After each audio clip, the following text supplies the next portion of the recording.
အားလုံးပဲမင်္ဂလာပါရှင်။မေရဲ့ channel မှာပြန်လည်ကြိုဆိုလိုက်ပါတယ်။အခုတစ်ခါမှာတော့ဆီယမကြီးခင်ခင်ထူးရေးသားထားတဲ့မြို့ကလေးသူဆိုတဲ့ဝတ္ထုလေးကိုဖတ်ပြပေးချင်တာပဲဖြစ်ပါတယ်။နားဆင်ခန်းစားပေးကြပါအောင်ရှင်။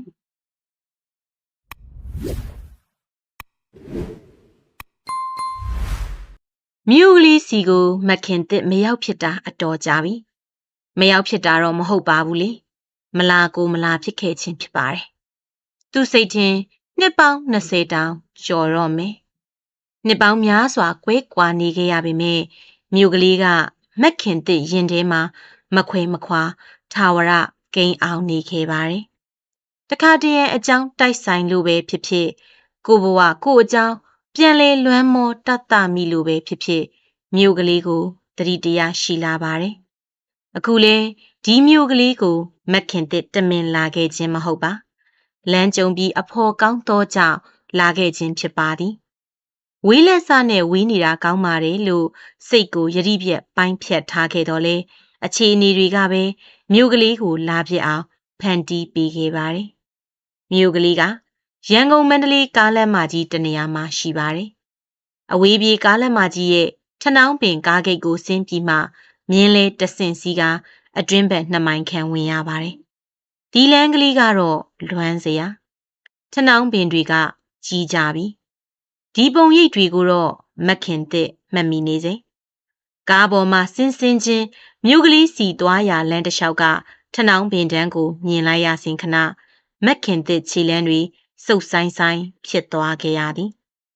ဒီမြို့ကလေးကသူထွက်လာခဲ့တော့ဟောဒီထနောင်းပင်တွေကိုမခင်တစ်နောက်ဆုံးတွေ့ခဲ့ရခြင်းဖြစ်သည်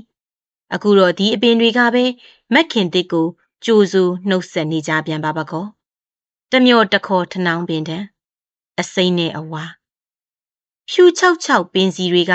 တချို့နေရာတွေမှာအကြေးခွန်တွေအဖက်လိုက်လန်ကျနေတယ်စီကစင်ကပေါက်နေတဲ့ထနောင်းခိုင်းတွေကလမ်းတစ်ဖက်တစ်ချက်မှာရှက်မိုးနေတယ်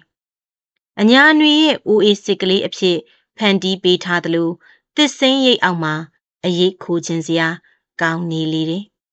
အရွက်သေးသေးကလေးတွေကြားကနေရောင်ခွက်ပြောက်ထိုးနေတဲ့ကတရာလမ်းပေါ်မှာတော့တခါတလေမှခရီးသည်ရတဲ့မြင်းလေးတချို့နဲ့ဈေးဝယ်စပိန်တွေထော်လာကြီးတစည်းတလေတော့ရှိနေတတ်တယ်မမခင်တဲ့ကျမတို့နဲ့ပြန်လိုက်မှာမဟုတ်လားစောင့်နေမယ်လေအဖော်ရီရဲ့အမေကိုမခင်တဲ့ဘာပြောရမှန်းမသိပါသူ့မှာဆုံးဖြတ်ပြီးသားမရှိမခင်တဲ့ကဒီခီးကိုရွေးချယ်ပြီးရောက်လာခဲ့သည်မဟုတ်အမှန်တကယ်ဘဲကိုသွားရမှန်းမသိသူတို့နဲ့လိုက်လာပြီးကားပေါ်မှာဆင်းကဒီလမ်းပေါ်ရောက်နေမိခြင်းကိုသာကုကိုအံ့ဩနေရသည်သူနေခဲ့ဘူးတဲ့အင်္ဂလိပ်စီကိုလားတခါကတငယ်ချင်းတွေစီကိုလားဒါမှမဟုတ်ဖေစီကိုလားတကယ်ကိုဘာရည်ရွယ်ချက်မှမရှိပါခီးပေါ်ရီသွားမဲ့နေရာကကိုသွားမဲ့မြို့ကလေးတွေကိုမဟုတ်အခြားတစ်မျိုးစီကိုဖြစ်တယ်သူဒီမှာဆင်းမယ်ဆိုတဲ့အခါအဖော်များကပင်အံ့အားသင့်ခဲ့ကြတယ်တားတော့မတားကြပါဆန်းဆန်းတို့သွားစရာရှိတဲ့စီကိုသာသွားနော်မမလိုက်တော့ဘူးဒါဆိုသွားမယ်နော်မမခင်တဲ့အဖော်ရီထွက်သွားရာကိုငေးမောကြည့်ရင်ဖုံရောင်ညစ်ညစ်လမ်းဘေးအုပ်ခုံပေါ်ထိုင်ချလိုက်မိတယ်သူတို့တွေကတော့မြင်းလဲတစည်းငားပြီးရီရွယ်ရာခရီးကိုထွက်ခွာသွားကြပြီရင်မှာထူးထူးခြားခြားဟာလာဟင်းလင်းဖြစ်နေတယ်ဝမ်းနဲ့ကြေးကွဲနေတာလည်းမဟုတ်စိတ်နာမုန်တီးခြင်းလည်းမဟုတ်ပျော်ရွှင်နှစ်သိမ့်ခြင်းများလားဒါလည်းမဟုတ်ပြန်ပါဒီမျိုးကလေးကိုစိတ်ကူးနဲ့ပြန်ကြည့်တိုင်းဖြစ်ပေါ်နေကြလွမ်းမောစွပြန်ပွဲငယ်ဘဝတန်တာစိတ်တွေလည်းဘယ်ရောက်ကုန်ပါလဲအမမျိုးလေးကိုလိုက်မလို့လားစိုက်ကားတစ်စီးကဘယ်တီရင်မေးဒီကိုအလိုလိုခေါင်းခါပြလိုက်မိသည်ပြီးတော့မြို့ကလေးစီကိုတရွေ့ရွေ့သွားနေတော့ထိုစိုက်ကားကိုလိုက်ကြည့်နေပြခဲ့သည်လမ်းပေါ်မှာတော့နေကကြဲကြဲတောက်ဖူးလာပြီလူသွားလူလာကတော့တယောက်ဆိုတယောက်မှမရှိထနောင်းပင်ထက်စီမှာလေးဝေးတိုင်းကြွေကြလာတော့ရွက်ဟောင်းလက်ကျန်ထနောင်းရွက်6ကလေးတွေကကတရာလမ်းပူကြီးပေါ်ပြေးလွှားနေကြသည်ဒါကိုပဲမက်ခင်တစ်ငေးနေမိလေသည်တကယ်တော့ဒီမျိုးကလေးစီကိုသူမလာတင်မှန်းတည်ပါသည် သို့သောသူ့ဘဝမှာတစ်ခေါက်တစ်ချင်းတော့ရောက်အောင်သွားအောင်မီဆိုသောဆန္ဒကထာဝရပြင်းပြနေခဲ့တာကပဲနှစ်ပေါင်း20ကျော်ခဲ့ပြီ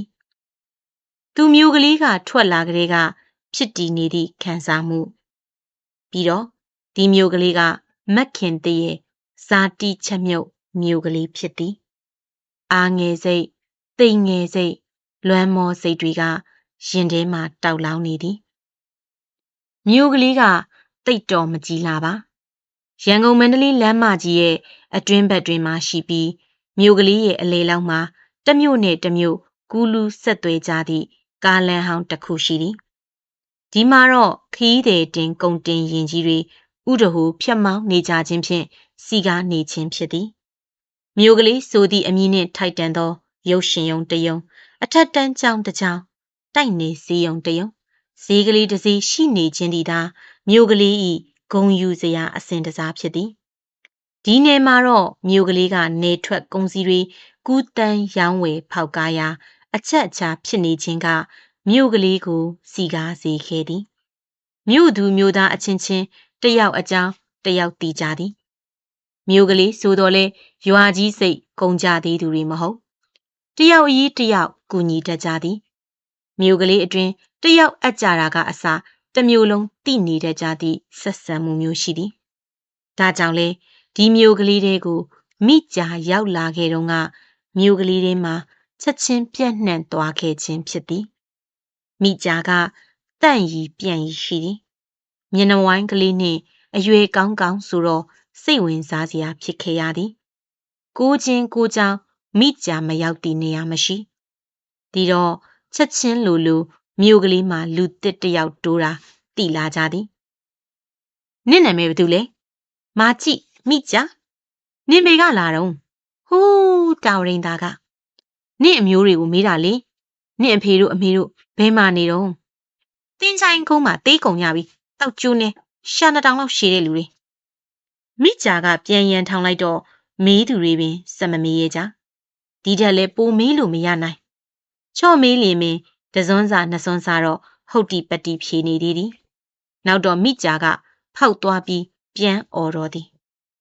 သူ့ကိုဇွတ်တရွတ်လှုပ်လျင်တော့လက်ထဲရှိတာနှင့်ကောက်ပေါက်တတ်သည်အော်ကြီးဟစ်ကျဲဆဲရည်တတ်သည်မျက်လုံးကြီးတွေပြူးကရန်သူလိုကြည့်နေတတ်သည်တခါတော့မျက်ရည်တွေကျအောင်ငိုသည်မိကြာကတော့မြို့ကလေးအတွင်းရှိသမျှနေရာစုံအောင်ရောက်သည်ဈေးထဲလေရောက်သည်ရုပ်ရှင်ရုံရှေ့မှာလဲရှိနေတတ်သည်မြို့လေကောင်ကကားလမ်းစုံမှာလဲမိကြာကိုတွေ့ရတတ်သည်ဒီလိုနဲ့မိကြာကမြို့ကလေးသူဖြစ်မှန်းမသိဖြစ်လာခဲ့တော်သည်မြို့ကလေးသူမိကြာပေါ့ဒီတော့လဲမြို့ကလေးမှာတာဝန်ရှိလာသည်ခုမြို့သူဖြစ်သွားပြီဆိုတော့မိကြာကိုမြို့ကစောင့်ရှောက်ကြပါသည်စောင့်ရှောက်ရုံမျှတင်မကပါစာနာနားလေပေးကြရပါသည်စိတ်တစဝေဒနာရှင်လေးဆိုတော့လဲမြို့ကလေးကလူကောင်းတယောက်လိုချစ်ခင်မှုပေးကြသည်ကြွေးမွေးကြသည်ချော့ချော့မော်မော်ရှိကြသည်ပြီးဟေကန်းဟေရှိကြသည်ဟေးမိကြာကားလမ်းမကြီးပေါ်ထိုင်းမနေနဲ့လေကားတိုက်သွားလိမ့်မယ်မိကြာရေငါ့ကိုဒီမိုက်ကလေးသွားဖြစ်ပေးစမ်းပါရော့ငါပြောသည်ဟဲ့မိကြာထမိန်စုပ်ကြီးကိုအဲ့ဒီလိုဖြတ်မဝေးရဘူးခွေးဆွဲလိမ့်မယ်အဲ့ဒီလိုမျိုးကစောင့်ရှောက်တာကိုမိကြာကလည်းမသိစိတ်ဖြင့်တည်နေတယ်လို့သူထမင်းစားလာရင်ထမင်းဝိုင်းပြင်ထားသည့်အိမ်ထဲဇွတ်ဝင်တောင်းစားတာမျိုးကလေးတွေလက်ထဲကမုံလူစားတာမျိုးကအစမထင်ရင်မထင်တယ်လို့မိကြာကလှုပ်တတ်သည်တခါတလေတော့လမ်းမကျဲကြီးပေါ်မှာပေနေထိုင်ပြီးအော်ဆဲခြင်းဆဲနေတဲ့ပြန်သည်သို့တော်လဲလွဲအိတ်စုပ်ကြီးလွယ်အမိုက်တွေထက်ပရီးတွေဆွဲခက်ဆုပ်စိတ်တစဝေဒနာရှင်မျိုးတော့မဟုတ်လူကောင်းတယောက်ကထိုင်ဆဲနေတာမျိုးတေချင်းစိုးကာလနာမွေပေးကဝမ်းလျှောတေမဲ့အကောင်နေငါ့ကိုများဘာထင်လို့တော့ငါမှရွှေရှိတယ်ငွေရှိတယ်စိန်ရှိတယ်နင်တို့လောင်များမိကြာငွေနဲ့ဖို့တက်လို့ရတဲ့ဟဲ့မိကြာကိုလာမဆန်းနဲ့ပွဲကြမ်းသွားမယ်တခါတရံမိကြာပါဇက်ကထွက်ကြလာတဲ့စကားတွေကလူတွေဘလို့မှထင်မထားသောစကားတွေဖြစ်နေတတ်တာလည်းရှိသည်တခါတလေတော့နေကုန်နေခမ်းမပြီးနိုင်မစည်းနိုင် အတိကလေးကတ်နေသည့်အခါတွေမှာတော့ပကတိငြိမ်သက်နေတတ်သည်အမေးနှင့်အဖြေတင့်နေတတ်သည်တခါတလေတော့အယိုင်းစိတ်တွေနဲ့အိုးမိကြတို့နိုင်ငံခြားသွားတော့လင်းပြန်ကြီးစီးခဲ့ရတာဟောတလူဟတ်တလူဟေးဦးနိုင်ငံခြားမှာဘိုင်စကုတ်ရိုက်ခဲ့တာလေမိကြကဒီလိုလေးအိုက်တင်ပေးတာဘာလဲတော်တို့ကမယုံကြဘူးဟုတ်လားနေပေါ့တော့မယုံရင်ဂလုံးဖြစ်ယုံပေါ့ဘယ်ရမလဲမိကြကဟန်တွေပန်တွေအမူအရာတွေလုပ်ပြတော့လူတွေကသဘောကျပြီးရည်ကြသည်ထိုအခါမျိုးမှာမိကြကပိုပိုကဲကဲလှုပ်ပြတတ်သည်ကလေးတွေကိုတော့မိကြသဘောအကျဆုံးတခါတလေကလေးအုပ်ကြီးရှိရာဝင်ပြီးမိကြကပြောင်းဆန်နေအောင်ကပြတတ်သည်ကလေးတွေကလည်းမကြောက်ကြပါလက်ခုပ်လက်ဝါးတီးကမင်းသမီးမိကြကိုအားပေးကြစမြင်တဝါဝါတဟာဟာသဘောကျမြင်ငါကရကောင်းလားကောင်းလေမိကြကြီးကပါအောင်ပြို့ကလေးတွေကအားပေးရင်မောနေအောင်ကသည်ချွေးတီကြသည်ထိပါဇက်ကလည်းဆိုလူကလည်းထိုင်လိုက်ထားလိုက်ချိုးလိုက်ကွေးလိုက်နဲ့မိကြနဲ့ကလေးအုပ်ပွဲကြနေတတ်သည်ဒီလိုဆိုတော့လေမြို့ကလေးကမိကြကိုလွယ်လွယ်နဲ့ခင်မင်သွားကြတာမဆန်းပါတခါတရံသူစိတ်ဖောက်ပြန်လာရင်တော့ကြောက်စရာကောင်းသည်ဝေထားသည့်ထမိန်အင်ကြီးတွေကိုပင်ဒေါသတကြီးစုပ်ဖြဲပစ်တာမျိုးသူ့ကိုယ်သူနာနာကြီးထုရိုက်ပစ်တာမျိုးတွေ့ကြရလူကိုလိုက်ပြီးဆွဲရမ်းပစ်တာမျိုးတွေလည်းရှိသည်တချို့ကတော့ငေါ့လွတ်တတ်ပြီးတချို့ကတော့မိကြကိုရိုက်ပုတ်လွတ်ရတာလည်းရှိသည်တခါတလေဘလူကဘလူမိကြကောင်းမှသွေးချင်းချင်းနေရဲနေသည်မသိမြို့သူမြို့သားတွေတွေ့လျင်စိတ်မကောင်းဖြစ်ကြရသည်စိတ်ထည့်ပေးကြသည်စီကြောတန့်စင်ပေးကြသည်ဒါမျိုးကြတော့မိကြကလည်းငြိမ်ခံနေတတ်တာထူဆန်းသည်ရက်ဆက်လိုက်ကြတဲ့လူတွေတော့စိတ်မနဲ့တဲ့သူကိုတူပြီးလှုပ်ရတယ်လို့သူခမများဘာမှမသိရှာတဲ့ဟာဒီလောက်လှုပ်ရက်တာအံ့ပါရဲ့တော့ဒင်းတို့တံပြန်ခံရအောင်ပါကြည့်နေမိကြဘက်ကကူပြီးနာတတ်ကြသည်ကြာတော့လေမိကြအဖို့ဒီအဖြစ်တွေကရိုးနေပြီတခါတရံညစ်ပတ်ပေးနေသောမိကြကိုရေမိုးချိုးခိုင်းပြီးထမိန်ဟောင်းအင်ကြီးဟောင်းကလေးတွေပေးသူကလည်းပေးကြသည်လမ်းဘေးအုပ်ခုံပေါ်အိတ်နေလင်းနှိုးပြီးအိမ်ရှိကပြင်းမှာနေရာပေးအိတ်ခိုင်းကြသူတွေလည်းရှိသည်မိကြကလည်းအယူပါသူ့ကိုကျင်နာနာကြွေးတက်မွေးတက်သူကိုတည်သည်ဈေးထဲဝင်ပြီးသူစားချင်ရာကိုလက်ညှိုးထိုးပြပြီးတောင်းစားတတ်သည်တခါတော့လူတွေကိုသူသိနေတာအံ့ဩစရာကောင်းသည်ဒေါ်အေးဘယ်တော့ဈေးသွားမလို့ကျုပ်ဈေးချင်းဆွဲကူပေးရမလားဆိုတာမျိုးလှုပ်တတ်သည်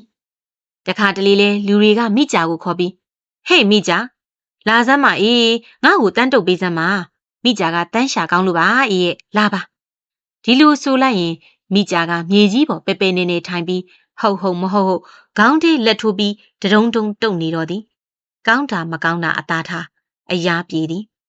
ပန်းအုပ်ကလေးတွေရွှေ့ပေးပါအောင်ရေကပြင်းပေါ်ဓာရီသွားထားလိုက်အောင်ချင်းတွေမိဖို့ကြောင့်လဲတဲပို့ပေးခဲ့အောင်ဆိုရင်လဲတိတိကျကျတက်ရဲအရာကိုပြေးသွားတာပါပဲခိုင်ယော့ညှိဖို့မုံဘူးဒီလိုနဲ့မိကြကမြို့ကလေးသူဖြစ်လာခဲ့တာ2 နှစ်ကျော်3 နှစ်ရှိလာခဲ့ပြီမိကြနဲ့မြို့ကလေးတန်ရောစဉ်ကြီးလာခဲ့သည်မိကြနဲ့မြို့ကလေးကိုတွဲမြင်လာကြရပြီမဟုတ်လားတနေ့တော့မိကြတယောက်ခွေးယူကြိုက်ခံရသည်ခွေးယူမှန်တီကြတော့လူတွေကမိကြကိုတိုက်နေကျမ်းမာရေးမှုစီခေါ်လာခဲ့ကြသည်ကျမ်းမာရေးမှုကြီးဦးသွင်ကဒီနယ်တကြောမှာတော့ဆရာဝန်ကြီးဖြစ်သည်နယ်မြို့ကလေးတွေရဲ့ထုံးစံအတိုင်းဆရာဝန်ကြီးတယောက်လိုနေရာပေးလေးစားကြသည်ကြည်ညိုကြသည်အားကိုးကြသည်ဆရာဝန်ကြီးလိုပဲခေါ်ကြသည်ဆရာဝန်ကြီးကလည်းသားသမီးမရှိပဲလင်ကိုမယား2 ယောက်တည်းဆိုတော့မြို့ကလေးကလူတွေကိုပဲအမိပြုနေရသည်မိကြကိုခွေးယူကြိုက်သည်ဆိုတော့ဆရာဝန်ကြီးခမလည်းမနေတာပါရှာပါစေးဝါးတွေရှာဖွေကကုသပေးရသည်ချက်ပတ်လေထိုးရမည့်ဆေးတွေဆိုတော့မိကြနေတိုင်းလာဖို့လိုသည်ဒါကိုမြို့ကလေးကတာဝန်ယူသည်မိကြနေတိုင်းဆေးလာထိုးရမယ်နော်ခွေးကအကောင်းမဟုတ်ဘူးအယူသိလားညီးဆေးထိုးမလာရင်တေသွားလိမ့်မယ်ဆရာဝန်ကြီးကပြောတော့မိကြမျက်လုံးကလေးဖြူးသွားသည်တေချင်းတရားကိုတော့သူသိပုံရသည်မျက်စိမျက်နှာပြားပင်ပြက်နေလိုက်သေးသည်ဆေးထိုးတာနာတော့လဲလူကောင်းတယောက်လိုညင်သာသာခံယူသည်ဆေးမထိုးရင် ရေစက်ဝင်းကြီးတွေကဒေါ်ဖွားမြင့်ကြီးလိုဖြစ်သွားမယ်လားဒေါ်ဖွားမြင့်ကြီးလိုရှာကြီးထွက်လို့လေဆရာဝန်ကြီးကရှာထုတ်ပြီးတေဟန်လှုပ်ပြလိုက်တော့မိကြာတကယ်ကိုကြောက်သွားသည်နေတိုင်းဆေးလာထိုးသည်ဘယ်သူကမှခေါ်စရာမလိုမနှက်လင်းလင်ရောက်လာတဲ့ပြီတခါတလေမိကြာရောက်မလာရင်ဆရာဝန်ကြီးကတကန်တကခေါ်ခိုင်းရသည်14ရက်ပြည့်တော့ဆရာဝန်ကြီးကမိကြာကိုမုံဖိုးပေးကပြန်လွှတ်သည်စေကန်းဝါရောက်တော့မိကြာကိုမှာရသေးသည်မိကြာညီယောဂပျောက်သွားပြီသိလားဆေးလာမထိုးနေတော့ပျောက်သွားပြီလားအေးမိကြာကဆေးရုံဝါကထွက်မသွားသေးပဲရက်နေသည်ဆရာဝန်ကြီးကလှည့်ကြည့်လိုက်တော့သူ့မျက်လုံးတွေကိုဟိုတောင့်ကက်တီတောင့်ကက်လှုပ်ရင်းတေချာအောင်ထပ်မေးနေသည်ခွေးယူကြိုက်တာတေတတ်တယ်လားအေးဆရာဝန်ကြီးဆိုကျုပ်လူတယောက်ကိုကြိုက်လိုက်တယ်ဟုတ်လားဘသူကိုကြိုက်လိုက်တာလဲဟာမသိဘူးအဲ့ဒီလူလိုက်ဆရာဝန်ကြီးဆေးထိုးမပေးပါနဲ့မိကြာထွက်သွားသည့်အထိမိကြာစကားကိုဆရာဝန်ကြီးနားမလည်နိုင်လမ်းပေါ်ရောက်တော့မိကြာအောနေတော့သည်ဆေးရုံဝင်းကလေးတဲ့အထိမိကြာအတန်ကလွင်ဝဲရောက်လာခဲ့သည်ခွေးယူကြရင်တေးတဲ့တဲ့တော်ရီတေးချင်းဆိုကြီးသိပါစေဆရာဝန်ကြီးသူ့ကိုဆေးထိုးမပေးနဲ့ဒီစကားကိုမိကြာရက်တော်တော်များများအောနေခဲ့သည်မြို့ကလေးတစ်မြို့လုံးမကြားချင်မှအဆုံးမိကြာပါဇက်ကဒီလိုတွေ့ကြရပြောနေကြဆိုတော့လေဘသူကမှအရေးမထားခဲ့ကြပါကြာလာတော့လေမိကြာကမအော်တော့တခြားအကြောင်းတစ်ခုကိုပြောင်းသွားပြန်သည်ချွင်းချွင်းတမိကြာလက်ဖက်ချတမကြီးလက်ခုပ်တီးဟော့ဒီကြေးပြားကြီးတောင်စီရင်မရရှောက်ဆူနေသောမိကြာဤစိတ်ကြိုက်သချင်းကိုလူတွေကရီမောကြသည်မိကြာကတော့ဒီသချင်းကိုရက်တော်တော်များများဆိုခဲ့သည်တမကြီးကလက်ခုပ်တီးတဲ့ကြေးပြားကြီးဆိုတာဘာလဲလို့လူတွေကတွေးပြီးရီပြကြသေးသည်နောက်ထပ်မိကြာမှာအကြောင်းတစ်ခုပေါ်လာတော့မြို့ကလေးကလူတွေမရီနိုင်ကြတော့ပါသတင်းကချက်ချင်းပြန့်နှံ့သွားသည်လမ်းပေါ်ရှိမိမရွယ်တယောက်အတွက်အစမ်းတကြဲမဟုတ်တော့လဲစာနာချင်းကင်းသည့်ရက်ဆက်ချင်းကိုတော့မြို့ကလေးကတီးမခံမိကြာမှာကိုဝင်ကြီးနဲ့တော့ဒေါ်အေးကြီးကစာပြီးသတင်းဖြန့်လိုက်တာနဲ့လှုပ်လှုပ်ရှားရှားဖြစ်ကုန်ကြသည်စိတ်ကစင်ကလေးမိကြာကိုမြို့ကလေးကစောင့်ရှောက်လာကြသည့်3-4နှစ်အတွင်းဒီသတင်းကတော့အကြီးတန်းဆုံးသတင်းဖြစ်သည်မြို့ကလေးနာမည်ပြရတော့မည်ဂုံတိတ်ခါမဲရတော့မည်စိတ်တစဝေဒနာရဲ့သားကောင်ဖြစ်ရတဲ့ကြားကအခုလိုကိုဝင်ကြီးနဲ့မြင်ကြတော့စိတ်မချမ်းမသာဖြစ်သူကဖြစ်ဒေါသဖြစ်သူကဖြစ်ဒီကိစ္စကိုရအောင်ထုတ်ဖော်ခြင်းသူတွေကလည်းရှိသည်ဒေါ်အေးကြီးကမိကြာကိုချော့မော့မေးကြည့်ဘူးသည်မိကြာရဲ့ဒီကိုဝင်ကြီးဘသူနဲ့ရခဲ့တာတော့ငါတော့တေးတာတေးချင်လိုက်တော့တယ်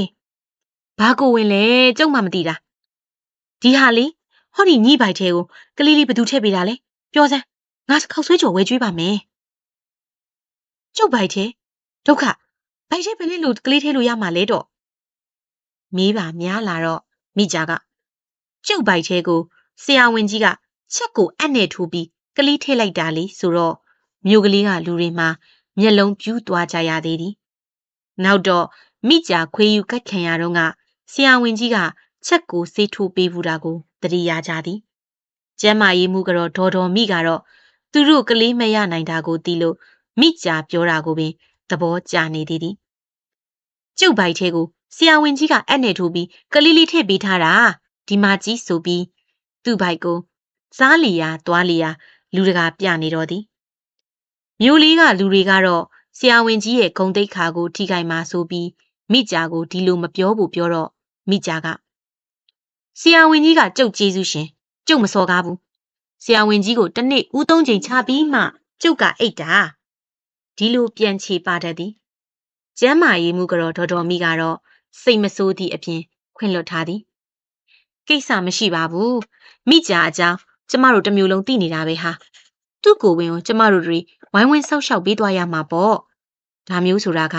ဖြစ်တတ်တာပါပဲလေမြို့ကလေးကလူတွေကတော့မိကြာကိုဝိုင်းဝန်းဆောက်ရှောက်ရတဲ့အလုပ်ပိုးလာပါသည်ဟဲ့မိကြာပြိကြရာတွေရှောက်မစားနဲ့ဘိုက်ထဲကကလေးတေးသွားတတ်တယ်မိကြာ ညီဖိုက်နိုင်ငါလာပြောလေကြားလားဝမ်းဆွဲလက်သေးဒေါ်စိန်ကမိကြာကိုတွေ့တိုင်းမှားသည်မိကြာကဝမ်းဆွဲလက်သေးကိုပင်လက်မခံဘာလို့တွတ်စီလာမှာတော့ကျုပ်ဖိတ်နိုင်ရင်ဆရာဝန်ကြီးစီသွားမှာပေါ့ဆရာဝန်ကြီးကချက်ကိုဆေးထိုးပေးလိုက်ရင်ပျောက်တယ်ဒီလိုနဲ့မိကြာကိုဝင်ကတဖြည်းဖြည်းရင်လာခဲ့ပြီမိကြာကဟိုတုန်းကလိုရွာယူကိုပေါတောက်လျှောက်မသွားနိုင်တော့မြို့ကလေးအလေကမြင်းလေကိန်းမှာတမာပင်တွေအောက်မှာမြို့ဝင်ထနောင်းပင်တန်းအောက်မှာသွားနေတတ်သည်တကြံရဲ့ကြီးမှာပဲမိကြာမွေးလိမ့်မယ်လို့လူတိုင်းကထင်ကြေးပေးကြသည်တကယ်လဲမိကြာဘိုက်နာတော့တကြံအတက်နေထူးထူးခြားခြားအဲ့ဒီနေ့ကလေရီမိုးရီတဝေါဝေါနဲ့တမျိုးလုံးစူညံနေသည်တကြံရဲ့ဖက်ဆွရီတိုးလက်စေးမူမိုးရီဆူရွှဲနေသည့်ကြားကမိကြာကတော့စေးရုံဝင်းကလေးတဲ့အရောက်လာခဲ့သည်တမျိုးလုံးမိုးသေးသေးအောက်မှာငြိမ်ကုတ်နေကြသောအချိန်မိခင်စိတ်ကပဲမိကြာကိုခဏတက်အောင်လူကောင်းစိတ်ကောင်းဖြစ်သွားစေခဲ့တာများလားဆရာဝန်ကြီး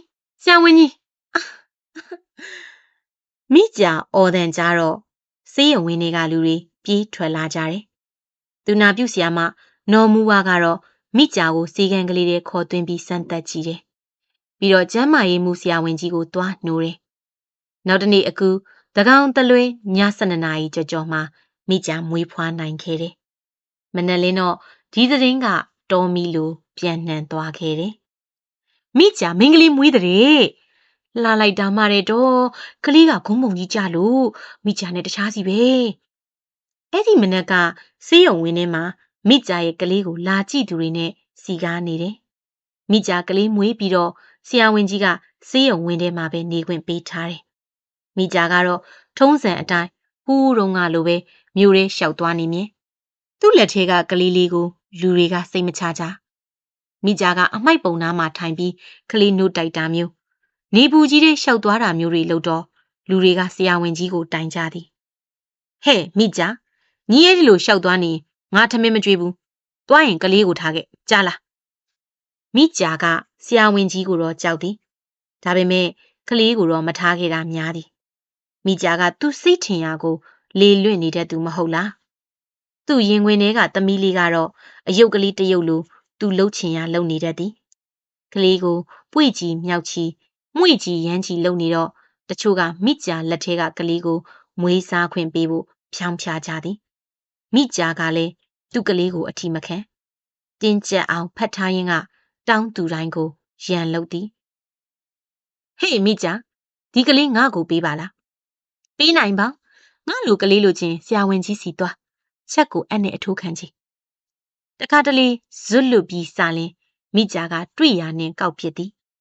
တခါကလည်းမိကြာအလက်ကလေးဖွက်ထားကြသဖြင့်မိကြာဆဲလိုက်ဆိုလိုက်ပုံက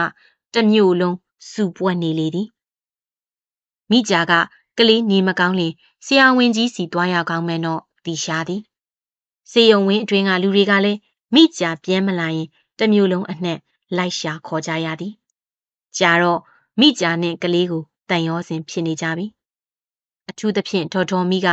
သားသမီးမရှိတော့မိကြာဤသမီးလေးကိုတန်ရောစဉ်ပိုတွဲနေသည်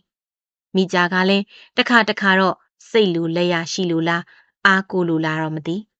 ဆရာဝန်ကြီးတို့ဇနီးမောင်နှံကိုကလေးအပ်ထားတတ်သည်တခါတလေ3-4 ရက်လောက်ပြန်မလာတာမျိုးလည်းရှိသည်တခါတော့ချက်ချင်းလူပြန်လာတတ်သည်ဆရာကတော်ကြီးကျုံမျိုးထဲသွားခြင်းလို့ကလေးထားခဲ့အောင်မယ်နော်ကြီးကြီးဖြူဖြူပဲကလေးကိုဒေါ်တော်မိလက်ထဲပေးထားခဲ့တတ်တာမျိုးလည်းရှိသည်အဲ့ဒီအခါဒေါ်တော်မိက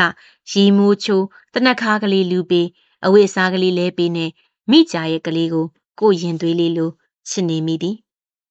စိတ်မပြေရှားသူကလေးရဲ့ကလေးဆိုပေမဲ့ဆရာဝန်ကြီးကအပြစ်ကင်းစင်သည့်လူသားတဦးလောကအတွင်းရောက်ရှိလာခြင်းအတွက်မင်္ဂလာရှိစေရန်နာမည်ကောင်းလေးရွေးပေးထားသည်။ကိုင်းမိကြာသမီးလေးကထူးထူးခြားခြားနှစ်ဆန်းတရက်နှစ်ဦးမှမွေးတာမို့စိတ်သစ်လူသစ်မက်ခင်သစ်လို့နာမည်ပေးရမယ်။တမျိုးလုံးကလည်းသဘောကျနေကြတာပါပဲ။သမီးကလေးတစ်နှစ်မပြည့်ခင်မှာပဲမိကြာကစိတ်ဖောက်လာပြန်တယ်။သူသမီးကလေးကိုတောင်တတိယချင်းမှရတယ်။တတိယပြန်တော့လဲမိခင်မြစ်တာတရားစိတ်ဆော်မှုအပြည့်နဲ့တဆက်ဆက်တုံးနေအောင်ချစ်ရှာတယ်။တနေ့တော့ မိကြာစိတ်တွေကစင်ကလျားဖြစ်နေပုံရတယ်။မနက်လင်းကလေးကပျောက်သွားလိုက်တာညနေမိုးကြီးချုံမှပြန်ရောက်လာတယ်။တကူလုံးလဲသွေးတန်တရေရဲ။နော်မူဝါကဆေးထည့်ပြီးတော့အော်သည်။ကျုပ်ကိုကြိုက်တဲ့ခွေးဦးကြီးတွေ့ခဲ့တယ်။ကျုပ်ကလိုက်ဆွဲတော့ကျုပ်ကိုဒုံးနဲ့ရိုက်လွတ်လိုက်တာတော့ငူနီယာကစက္ခနေထပြေးပြန်တယ်။ထိုညကမိကြာဟာမြို့လေကောင်ကခြံတစ်ခြံမှာကတ်ထားတဲ့ကြေးပြားဆိုင်ပုတ်ကလေးကိုတပုံပုံထုရိုက်နေတာတက်မျိုးလုံးအိမ်မရကြ။နောက်တနေ့နနက်မိုးလင်းတော့မိကြာမြို့ကလေးမှာမရှိတော့မိကြာဘယ်မှရှာမတွေ့ကြတော့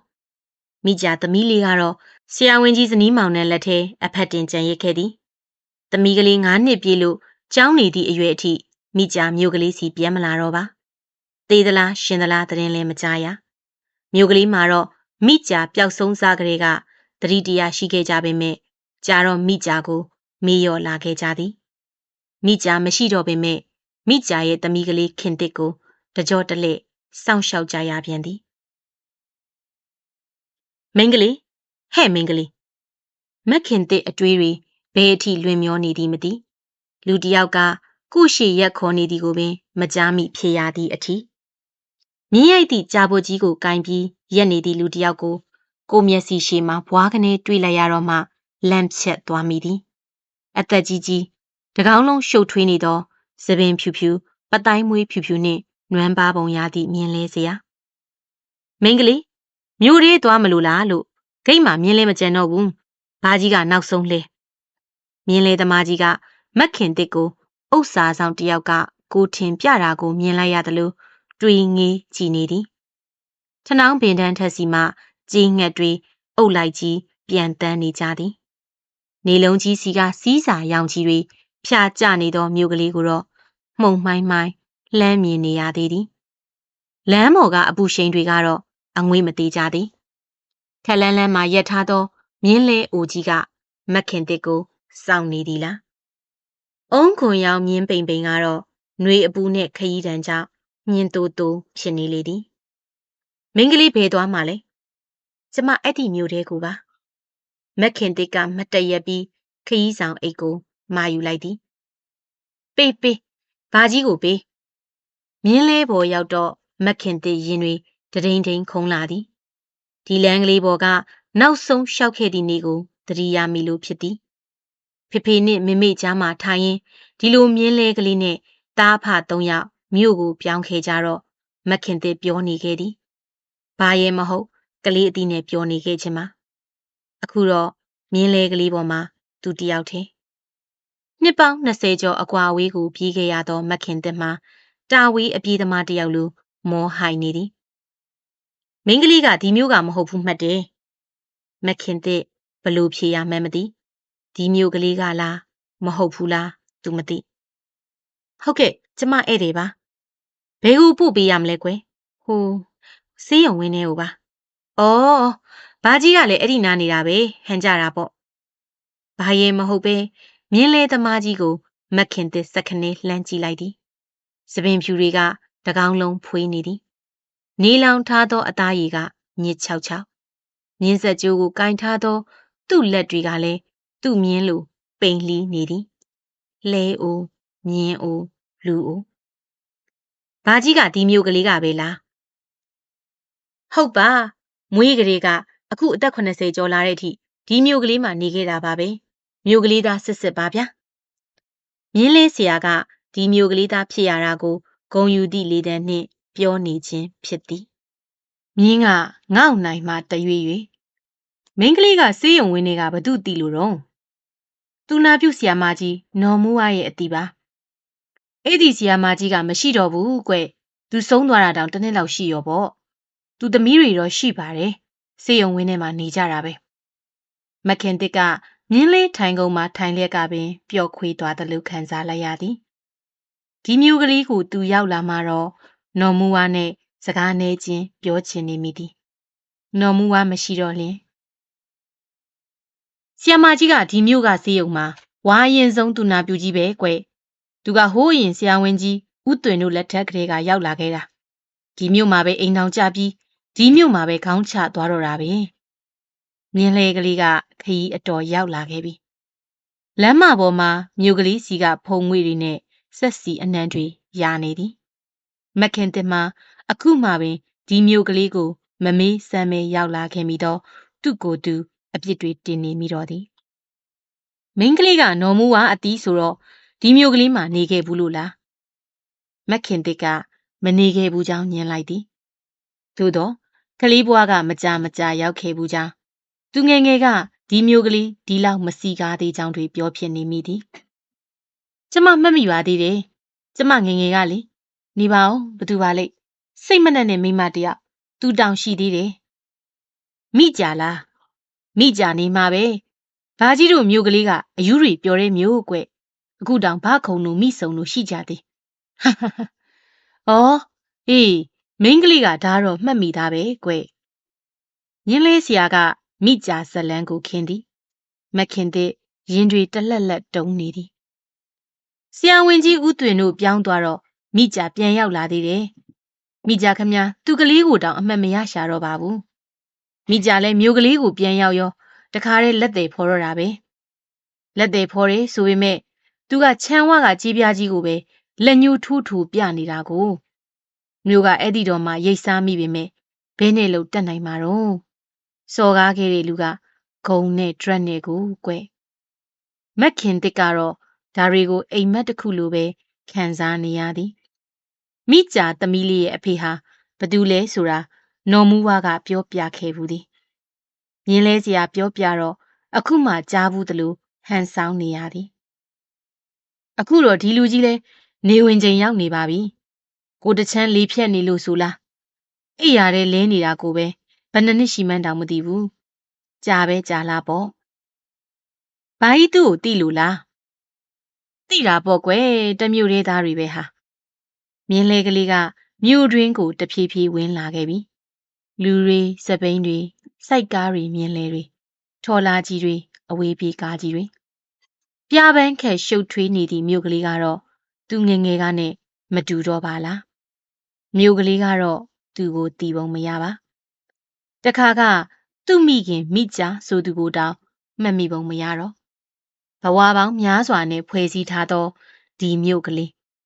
ဒီဇလန်းတွေကဇက်ကောင်တချို့ကိုထားသွားခဲ့ပြီးတော့ဘာကြီးကျမစေးရုံဝင်းကိုမသွားတော့အဲ့ဒီအိမ်ကိုပဲပို့ပေးပါတော့မြင်းလေးသမားကြီးကမက်ခင်တစ်ကိုတန်းတောကြည့်လိုက်တယ်ဘလို့များဖြစ်သွားတာပါလဲသို့တော့ခရီးတယ်သည်ခရီးတယ်သာဖြစ်သည်မြင်းပိန်ကိုခက်ဆက်ဆက်ကလေးငောက်ရင်းလန်တလန်းကိုချိုးကွေလိုက်သည်အိမ်ကမြို့ကလေးရဲ့အစွန်အဖျားမဟုတ်တော့လဲမြို့လေကောင်မှာတော့မဟုတ်ပါကျဲဝင်းသောခြံကြီးအတွင်းမှာတော့ပန်းပွင့်ရောင်စုံတွေနှင့်လှကျင်တိုင်းလာနေသည်ခြံလေဘဟုတက်တဲ့မှာတော့မြို့ကလေးတစ်မြို့လုံးမှာအကြီးအကျယ်အခမ်းအနားဆုံးလိုတောင်ပြောနိုင်သည့်သုံးထပ်တိုက်ကြီးတစ်လုံးကမက်ခင်တစ်ခြေလမ်းတွေကိုနေစီခဲ့သည်ခြံဝမှာတော့ဘာကြီးပြဆိုင်ပုံမှမရှိ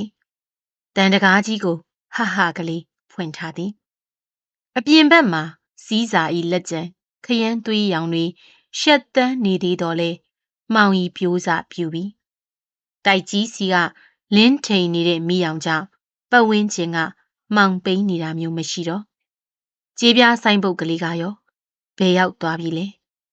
ကြေးပြားဆိုင်ပုတ်ကလေးကိုလက်နဲ့တဝုံဝုံရိုက်ခဲ့တဲ့အမေကရောဘယ်မှာလဲမိန်းကလေးဘာကြီးဆောင်ပေးရအောင်မလားမက်ခင်တဲ့တစ်ချက်တွေးပြီးစဉ်းစားလိုက်သည်ဘာတွေဖြစ်လာအောင်မသိချက်ချင်းပြန်ထွက်လာခြင်းလဲလာရလိမ့်မည်ဒီတော့မြင်းလဲလိုခြင်းလိုနိုင်သည်အပန်းမကြီးဘူးဆိုရင်ခဏစောင့်ပေးပါလားဘာကြီးရဲ့မြင်းလဲသမားကြီးကခေါင်းငိတ်ပြပြီးမြင်းလဲကိုခက်လန်းလန်းကတမာပင်အောက်သွားရက်ထားသည်မက်ခင်တစ်ကတော့စဉ်းစားမနေတော့ပဲခြံထဲဝင်သွားလိုက်သည်တိုက်ကြီးထဲမှတချို့ကရုပ်မြင်တန်ကြားဇလန်းထိုင်ကြည့်နေကြသည်မက်ခင်တစ်ကိုမြင်တော့သူတို့ကအံ့ဩသွားပုံရသည်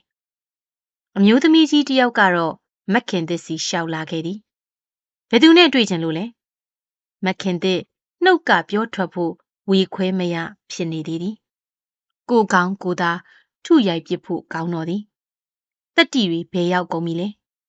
သူကိုထာဝရလွှမ်းမိုးနေခဲ့သောဖခင်၏နာမည်ကိုနှုတ်ကခေါ်လိုက်ဖို့တတ္တိတွေမရှိတော့ဘူးလေလားဘသူနဲ့တွေ့ကျင်တာလဲအမျိုးသမီးကြီးအတန်ကစောစောကထက်ပိုးမာနေသည်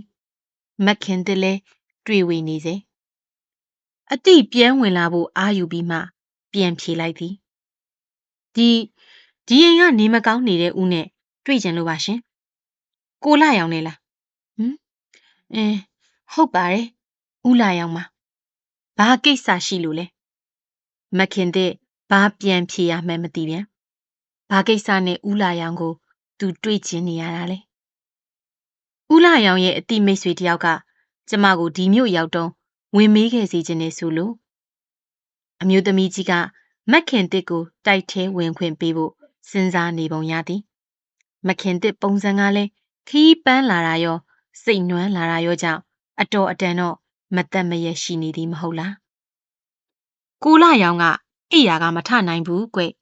ကဲအထဲဝင်ထိုင်မအောင်လေစတီခုံပေါ်ထိုင်ချလိုက်မှာမျက်နှာချင်းဆိုင်တွေ့လိုက်ရတဲ့နယံဘော်ကဓာတ်ပုံကြီးတစ်ပုံကြောင့်မခင်တစ်ထခုံမတက်လန့်သွားရသည်ဓာတ်ပုံကြီးအောက်မှာတော့ဦးလာရောင်ဤဘွဲထူးခုံထူးတွေရေးထားသည်မခင်တစ်မျက်တောင်ပင်ခံမိသည်မထင်သူပထမဦးဆုံးတွေ့ရသည့်ဖေဖေပုံကသူ့ကိုခြောက်လှန့်နေသည်မခင်တစ်လာတွေ့မိတာမှားပြီထင်ပါရဲ့အမျိုးသမီးကြီးကတော့အကဲခတ်နေစေဖြစ်သည်ကိုလာရောင်ရဲ့အတိမိတ်ဆွေဆိုတာဘသူပါလဲမခင်တစ်ကအမှန်တိုင်းပြောပြဖို့အာမွေယူလိုက်သည်ရန်ကုန်ကကျမ်းမာရေးမှုကြီးဦးသွင်ပါရှင်ဦးသွင်အမျိုးသမီးကြီးကမျက်မှောင်ကျုပ်ကစဉ်းစားနေသည်သူမမျက်နှာပေါ်မှာတော့ထူးခြားသည့်အရေးလက္ခဏာတစုံတရာမတွေ့ရရုပ်မြင်တန်ကြားကြည့်နေသူတွေကတော့မခင်တစ်တို့ကိုရောင်လို့တောင်လှည့်မကြည့်ကြဇလန်းရဲ့အထွတ်ကိုရောက်နေပြီထင်ပါရဲ့ကဲပါလေလာပါသူနဲ့တွေ့လိုက်ပေါ့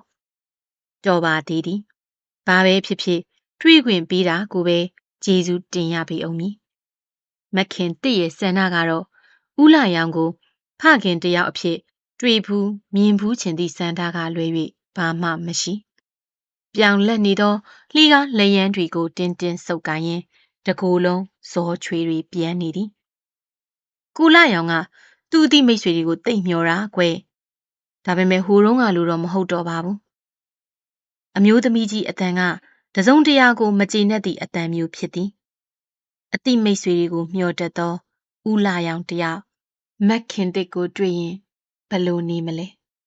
မက်ခင်တစ်ရင်တွေလှိုင်းထန်နေသည်စိတ်မနှံ့သူမိမသားတဦးနဲ့အလိုမတူပဲမေတ္တာမျှခဲ့သောယောက်ျားတယောက်သို့မဟုတ်မက်ခင်တစ်ရဲ့ဖေဖေကဲလာအထဲကိုဝင်တိုက်ခန်းကလေးထဲမှာလူ3ယောက်ရှိသည်ထမိန်နီဝိသူနာပြုဆရာမကလေးတယောက်ကိုလည်းတွေ့ရသည်ကရင်ပေါ်မှာတော့မက်ခင်တစ်တစ်ချိန်လုံးတန်းတာခဲ့ရသောမျက်လုံးတွေကိုမေးစင်းထားပြီးအိယာပေါ်မှာကိုတချမ်းလေးဖြတ်နေသောဦးလာရောင်ကတော့ဓာတ်ပုံကြီးထဲမှာတွေ့ရတဲ့ဦးလာရောင်နဲ့တခြားစီအိုခြင်းနဲ့နာခြင်းအပေါ်မှာဝေဒနာကစီးပိုးထားပုံရသည်ကိုလာရောင်ဒီမှာရှင့်သည့်မိတ်ဆွေကလွှတ်လိုက်လို့တဲ့အတိမိတ်ဆွေဆိုသောစကားတန်ကိုကြားရသည်နှင့်ဦးလာရောင်သည်မျက်လုံးတစ်ဖက်ကိုဖွင့်ကားကြည့်သည်သူ့ဘယ်ဘက်တစ်ချမ်းလုံးလေးဖြတ်ထားပုံရသည်အမျိုးသမီးကြီးနှင့်သူနာပြုဆရာမကသူကိုပွေ့ထူကာခေါင်းအုံမြင့်မြင့်မှမိပေးလိုက်သည်လူနာကညာဘက်လက်ကိုမြှောက်ကာမက်ခင်တစ်ကိုလက်ညှိုးထိုး၍ဘယ်သူတုံးဆိုသည့်သဘောကိုပလုံပထွေးနှင့်မေးသည်မက်ခင်တစ်ကသူ့အနာတိုးကပ်သွားလိုက်သည်ကျမကရန်ကုန်ကကျမ်းမာရေးမှုကြီးဦးသွင်ရဲ့သမီးပါဦးလာရောင်ကလက်မြောက်လျက်သားနဲ့လက်ကလေးထဲမှာပဲရက်နေသည်ပွင့်နေသောသူ့မျက်လုံးတစ်ဖက်ကတော့မက်ခင်တစ်ကိုငေးဆိုင်ကြည့်နေသည်ကျမနာမည်ခင်တစ်သွင်ပါရှင်မက်ခင်တစ်က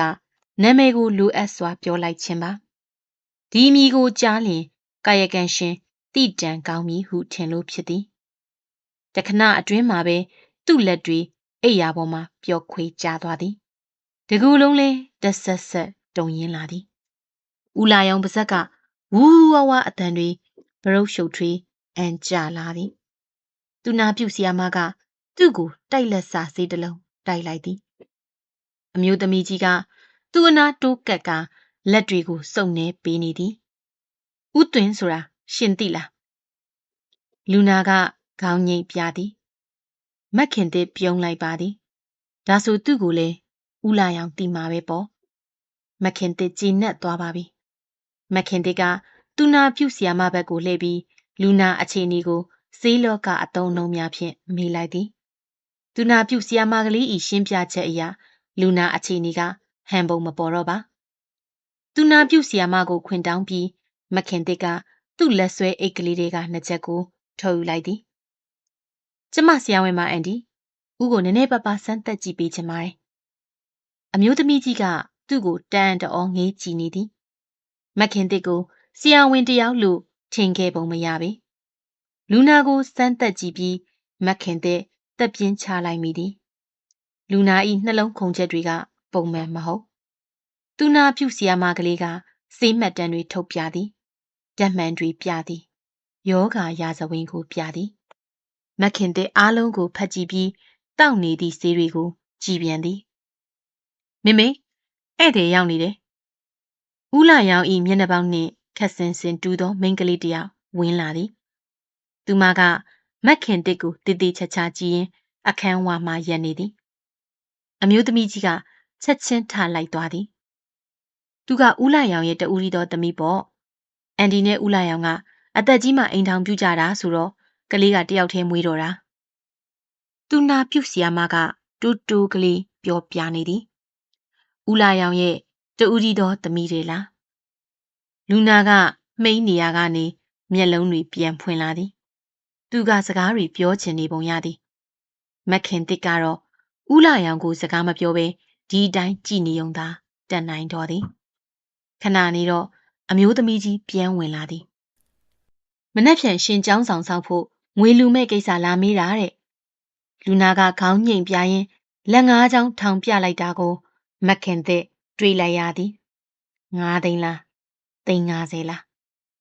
ကျောင်းတစ်ဆောင်ဆောက်ဖို့ဆိုတာ350ကပိုဖြစ်နိုင်သည်အခန်းထဲမှာတိတ်ဆိတ်ခြင်းကလွမ်းမိုးလိုလာသည်ပြန်ဖို့တင်ပြီထင်ပါရဲ့ကျမပြန်မအောင်မယ်အန်တီဖေဖေကိုလည်းပြောပြလိုက်ပါမယ်မက်ခင်တစ်ကမတ်တက်ရက်လိုက်တော့လူနာကလက်တရမ်းရမ်းခေါင်းတစ်ခါခါနဲ့ဘာတွေပြောနေမှန်းမသိအမျိုးသမီးကြီးကိုလှမ်းကြည့်ရင်မက်ခင်တစ်ကိုလက်ညှိုးထိုးပြနေသည်ပြီးတော့ဘလုံးပထွေးအတန်တွေနဲ့ဝူဝါဝါအော်သည်မက်ခင်တစ်ကကျမ်းပြင်ပေါ်မှာထိုင်ပြီးဦးလာရောင်ကိုကြော်သည်လူနာမျက်လုံးနှစ်ဖက်ကမျက်ရည်ဘူးတွေလိမ်လျှောကြာလာသည်ကောမက်ခင်တစ်ကသူ့အနားတိုးသွားပြီးဦးလာရောင်၏လက်ခုံကလေးကိုနမ်းရှိုက်လိုက်ပါသည်ဖေဖေရဲ့ဘဝကိုကျမမကေတင်နိုင်တော့တာခွင့်လွှတ်ပါဖေဖေ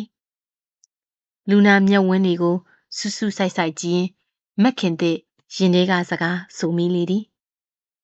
မက်ခင်တစ်ကြောခိုင်းထွက်ခဲ့ချိန်မှာတော့အရာအားလုံးလွတ်လပ်ပေါ်ပါသွားသလိုခံစားနေရသည်ပထမဆုံးဖေဖေကိုတွေ့ရသည့်ဒီတွေ့ဆုံခြင်းကနောက်ဆုံးလည်းဖြစ်နိုင်သည်ကျမတိတ်ကြသွားသလားမသိဘူးနော်ဘာကြီးမက်ခင်တစ်အပြင်ကိုရောက်တော့တကယ်ပင်မှောင်နေခဲ့ပြီအမောင်ရိပ်အောက်ကမြင်းလဲပေါ်မှာမြင်းလဲသမားကြီးကငုတ်တုံငိုင်းနေသည်မက်ခင်တစ်အတန်ကြားတော့မှငေါက်ကနေခါကိုမက်ကမြင်းဆက်ကျူကိုရောင်ရမ်းဆွဲလိုက်သည်အော်တိတ်မကြပါဘူးကွယ်ဘာကြီးတော့တရိရတာပဲမက်ခင်တစ်ကမြင်းလဲကလေးပေါ်တက်လိုက်သည်မြင်းလဲပေါ်ကနေခြံကြီးထဲလှည့်ကြည့်လိုက်တော့အမျိုးသမီးကြီးကအပေါက်ဝါကနေရက်ကြည့်နေသည်ဘာကြီးကိုအားနာလိုက်တာအာမနာရပါအောင်ဗျာဘာကြီးတို့မျိုးကလူတွေကသဘောကောင်းမနှောကောင်းတွေပါမြင်းလဲသမားကြီးကတော့သူ့မျိုးကလေးကိုဂုံယူနေသေးသည်မြင်းလဲကလေးကတဖြည်းဖြည်းနဲ့မြို့လေလမ်းမပေါ်ရောက်လာပြီလမ်းတမီးတိုင်များအောက်မှာမြို့ကလေးတွေရှိလူတွေသွာလာလှုပ်ရှားနေကြသည်စီပိုစတာကြီးချိတ်ထားသောရုပ်ရှင်ရုံကိုတွေ့တော့မက်ခင်တစ်ရင်မာနှင်ကနေဖြစ်သွားရသည်လွန်ခဲ့သောနှစ်ပေါင်း30လောက်ကဟော့ဒီလမ်းပေါ်မှာဟော့ဒီရုပ်ရှင်ရုံရှိမှာမိကြားဆိုသည့်စိတ်မနှံ့သူကလေးကျင်လေကျက်စားခဲ့ဘူးလိမ့်မည်မွေးစားဖခင်ကတော့ မေမေနှင့်ပတ်သက်လို့ပြောဘူးသည်။သမီးရဲ့မေမေကစိတ်မနှံ့သူဆိုပေမဲ့မရိုင်းဘူးကွ။သူ့စားတီပဝတ္တီကိုစုံစမ်းလို့မရပေမဲ့မျိုးကောင်းရိုးကောင်းတွေကနေတူပါရဲ့ကွယ်။ဖေဖေတို့ကကလေးငယ်ငယ်ကလေးနဲ့မို့အားရှိအောင်ဆိုပြီးနွားနို့ကလေးကအစမုံပေးသေးစားကလေးကအစကျွေးတာကိုသူစားပုံတောက်ပုံကြည့်ရတာအဆင့်အတန်းရှိပါပဲ။စိတ်မနှံ့သူမို့ညင်ညစ်ပတ်ပတ်နေတာကလွင်ဥပဒေရုပ်ကြီးကမဆိုးပါဘူး။ဖေဖေအထင်သူတခုခုရှော့ဖြစ်လာခဲ့ပုံရပါတယ်။လူသံကားသံတွေကတဝဝဆူညံနေပေမဲ့မက်ခင်တဲ့ဘာကူမှမကြားရပါ။ဒီမျိုးကလေးနဲ့ဒီလမ်းတွေပေါ်မှာရှိတတ်ခဲ့တဲ့မိမိပုံရိပ်တွေကိုမှန်းဆကြည့်ရင်နဲ့အမျှခံစားနေရပါတယ်။ကူလာရောင်ကိုတွေးခဲ့ရလား။သူကဟောဒီချန်ထဲမှာနေခဲ့ဘူးလေ။မမားနေတာအတော်ကြာပြီ။လူပြိုဘဝကလေးကဘာကြီးတို့နဲ့ခင်ခဲ့တာ။သူကတယောက်သေးသမားဆိုတော့စားစားတောက်တောက်ကိုမြင်းလဲသမားကြီးကကြာဖို့နဲ့ထိုးပြရာကိုကြည့်လိုက်တော့ပိမ့်ပိတ်မှောင်းနေတော့ရေနံကြီးတော့အိမ်အိုပြက်ကြီးတစ်လုံးလမ်းမပေါ်မှာဥတကူစီးကနေတော့လဲအိမ်အိုကြီးကတော့တမာပင်ကြီးတွေအောက်မှာပြပြဝဲခြောက်သွေးနေသည်ကြေးပြားဆိုင်ပုတ်ကလေးကရောအမောင်ထဲမှာဘာဆိုဘာမှမမြင်ရမခင်တဲ့တစ်ချက်ရှိုက်ပြီးငိုလိုက်မိသည်မျက်ရည်တွေကဘားပြင်ပေါ်မှာလိမ့်စင်ကရင်ဘက်ပေါ်မှာရွှဲရွှဲစိုးနေသည်တသိမ့်သိမ့်ရှိုက်ငိုနေသောမခင်တဲ့ကိုမြင်းလဲသမားကြီးကသတိထားမိသွားပုံရသည်မင်းကလေးဘာဖြစ်လို့လဲမခင်တဲ့ကလက်ကပြလိုက်သည်ဘာစကားမှမဆိုနိုင်လောက်အောင်ရင်မနာကျင်နေမိသည်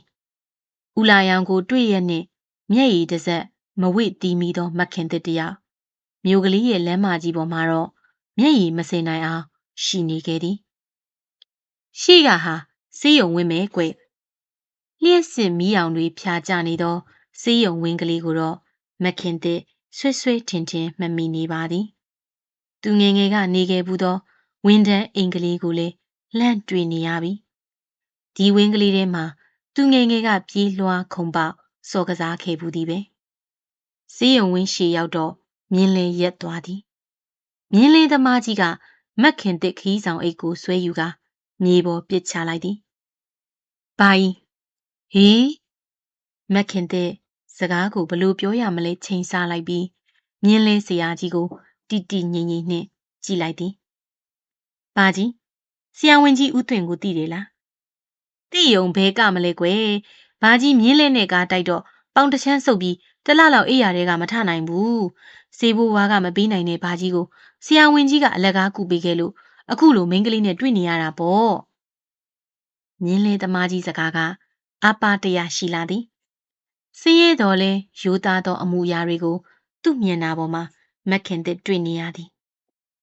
ကျမကဆရာဝန်ကြီးရဲ့သမီးပါဟုတ်လား